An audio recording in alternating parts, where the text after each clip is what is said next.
Hello, beautiful people. Welcome to my pajama party. As you can see, I have my pajamas on and my fuzzy socks. So tonight, I'm going to be drinking ginger peach and turmeric. I love ginger tea. Okay, now let's get to business. I have my book out, so you know it's about to be real serious. This is episode 1 of my Get to Know Your Body series. So I'll give you guys a second to put your pajamas on and make your tea.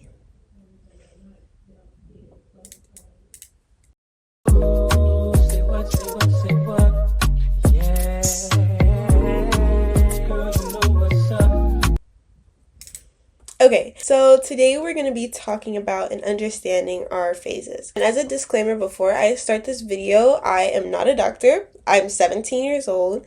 Everything that I'm going to say I got from research and not from medical school. And now let's get into it. For some odd and unfortunately common reason, we know little to nothing about our bodies as women, just because I feel like there's so much stigma around openly talking about the things that goes on with our bodies, even though it happens to all of us, because for so long we didn't understand it and people didn't want to take time out of their day to try and actually understand it. So first, let's talk about super silly myths about periods. For some time, women were thought to be emotionally unstable because we had a uterus, or more susceptible to mental illnesses because we had a uterus, or we are more susceptible to suffering from hysteria because we had a uterus. So for some time, doctors would perform a procedure to help women that were suffering from depression, from postpartum, trying to divorce their husbands. And they would treat this by removing their uterus, thinking that it would help with some of their mental problems. Now that procedure is called a hysterectomy. Also, for some time, doctors used to think that your uterus wandered around your body. This was just compensated for not actually knowing where it was. So they just made up like, oh, it's just like, it could be anywhere. It's really important for us to learn about and understand what exactly is happening in our bodies, because doctors are just recently starting to learn how to adequately provide healthcare for women, and we're getting that taken away. For some time, doctors wouldn't even perform clinical trials on women because we were too unstable and wouldn't be stable enough to be put in a control group. So today we're going to be learning about our menstrual cycle.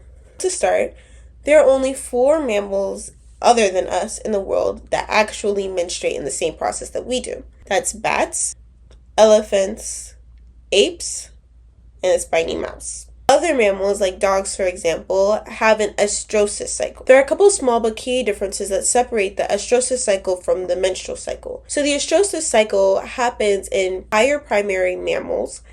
Their cycle also isn't as often as ours is. It can happen 1 to 2 times a year, multiple times a year, where ours happens consecutively once a month. Well, I mean, it lasts the whole month, but we have it 12 times a year. They can have it like once a year, if that makes sense.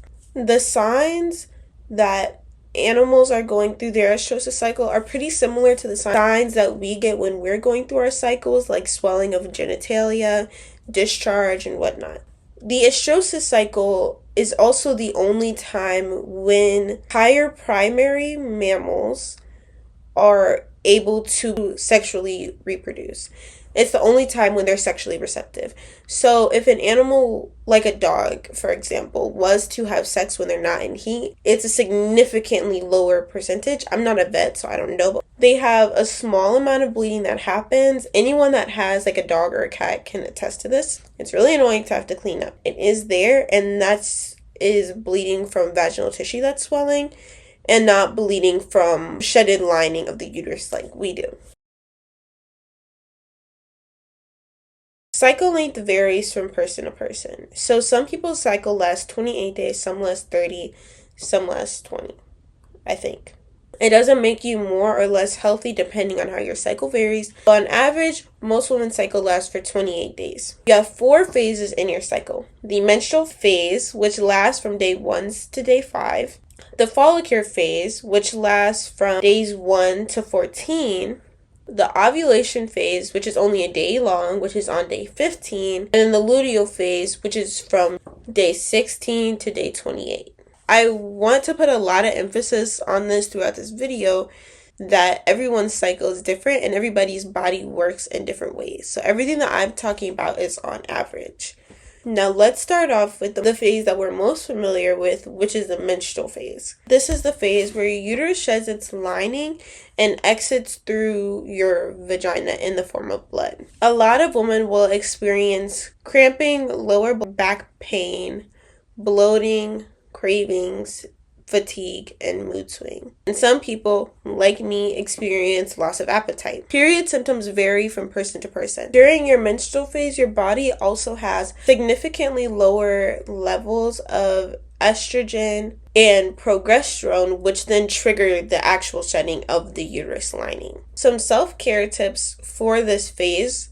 This would be the time to invest in a lot of rest. Maybe put some projects aside during this time so that you can ensure that you get enough rest, because your body works really hard. But you're also kind of sitting in a pool of your own blood, which can get really, really uncomfortable. So personally, I like to stay home and do nothing and make no plans and lay in my bed and drink hot tea. I feel like this is very common, but a lot of us use some form of heat therapy, like an electrical heating pad, a warm towel, a warm bath, to alleviate some of that cramping that's there. Cramping happens so that your uterus can regulate the amount of blood that's coming out. So it cramps up so that it all doesn't actually come out in a crime scene type situation. This is also the time to stay hydrated because your body's losing a lot of iron. Now, you can't really bleed out from your period itself. If you do end up bleeding out, which is highly unlikely, you're likely bleeding out from something that is not your period, and you should go get that checked. But you are losing very high levels of iron, so it's really important to stay hydrated so that your body is able to replenish those levels. This is also the time to make your man go out and buy you a steak and some spinach to recompensate for those low iron levels, and eat a lot of iron rich foods like spinach and steak. There's a lot of over-the-counter medicine that you can take to ease your period symptoms. Some women experience extremely heavy bleeding to the point where it's almost unmanageable. So some of us will take some form of birth control to regulate our periods so that it's easier to track, so it's not irregular, I guess. And so that cramping and the bleeding isn't so unmanageable that we can't go outside and live our lives while we're on our period. Your next phase after your menstrual cycle is your follicular phase. The follicular phase also starts day 1 of your menstrual cycle, and they usually happen kind of simultaneously. It starts when your pituitary gland releases FSH, which just stands for follicular stimulating hormones. So then what happens is your ovaries produce 5 to 20 eggs to be fertilized, but only one of these eggs ends up producing into an actual egg. So they're basically 5 to 20 little cysts in your ovaries that are waiting to become an egg. Only one of them makes it, and that is the one that goes down the tube into your uterus to wait to be fertilized. Once that one egg has fully developed, the other 4 to 19 eggs will then reabsorb back into the lining of your ovaries. Some of these eggs, or cysts per se, don't fully reabsorb, and that's when you get ovarian cysts. I'm pretty sure. I think. As these cysts or eggs or follicles, whatever you want to call them, but as they develop, your body significantly rises in estrogen levels. So during this phase, this usually happens right after your period, you have increased energy levels, your skin is tea, body tea, and your mood can sometimes be improved. So this is your time to try a new hobby, go on a hike, journal, write a book or something, because your productivity skills will also be increased just because of that higher energy level, because your body is like decided to be making these eggs. This is also the time, if you want to try new skincare products, I would recommend trying them now, because this, for me at least, happens to be the time that my skin is the least sensitive. So if I'm looking for the new skincare routine, now would be the time to try it. My skin is more ready to like bounce back if something goes horribly wrong. Next is the ovulation phase. So what's exactly happening is that mature egg is being pushed into the fallopian tube. So in your fallopian tube, you have these little like finger like things that kind of guide the egg to like where it's supposed to go, and the egg is fully mature, so it's ready to be fertilized. So this is the day where you are the highest in libido. Basically, this is the day when your punani is ready to be popped, if that makes sense. But that's not the only thing that you can do during this phase, or day per se, because it only lasts like 24 hours. A lot of women will experience mild cramping or discomfort just because like your body is going through a process of like pulling an egg down. Some women will also experience a little bit of like swelling or a higher basal body temperature. It might be a little hot down there this day. You'll also have increased cervical mucus or discharge that can be like a white, like kind of creamy color, just because your vagina is like lubricating itself. Your senses will be heightened because of the heightened level in estrogen and progesterone. And we are animals, so when we're ready to mate, we're ready to mate. Your O's will be 10 times better. Are you picking up what I'm putting down? This is like your sexiest day, because like I said earlier, we are animals, and like a male cat can smell when a female cat is in heat.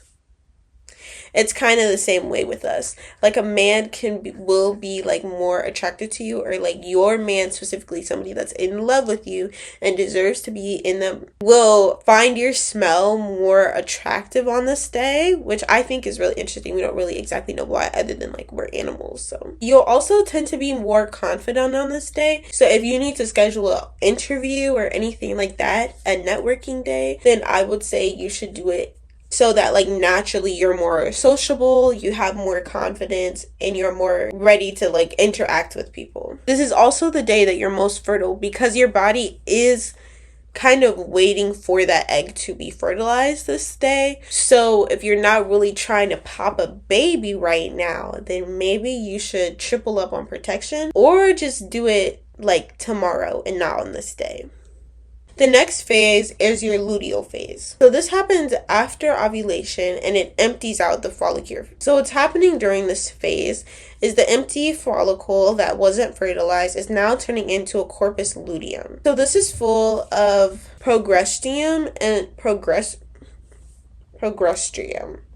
and a little bit of estrogen. This then signals your body to thicken the lining of the uterus for a potential pregnancy when the egg makes it there. The corpus luteum is also there as a pre-placenta for this early pregnancy that could be there. But if an early pregnancy does not occur, we're in high school. When that early pregnancy does not occur, that lining disintegrates into what we have as our period. During this luteal phase, hormones are kind of preparing for a pregnancy that later on isn't there.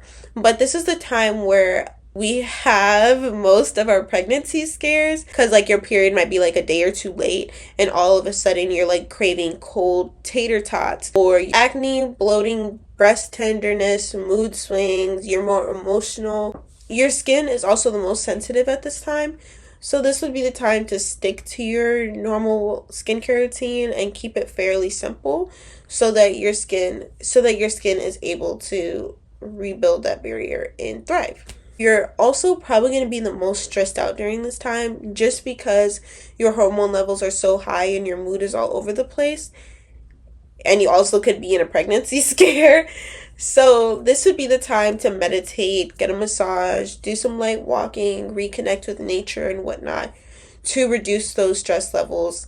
and ultimately improve your mood. Or you're having dreams about pregnancy because when your hormones are so super high, it affects your sleep cycle and causes you to dream more. So this is the time that you'll be having those really super realistic pregnancy dreams when you wake up with like a longing maternal instinct.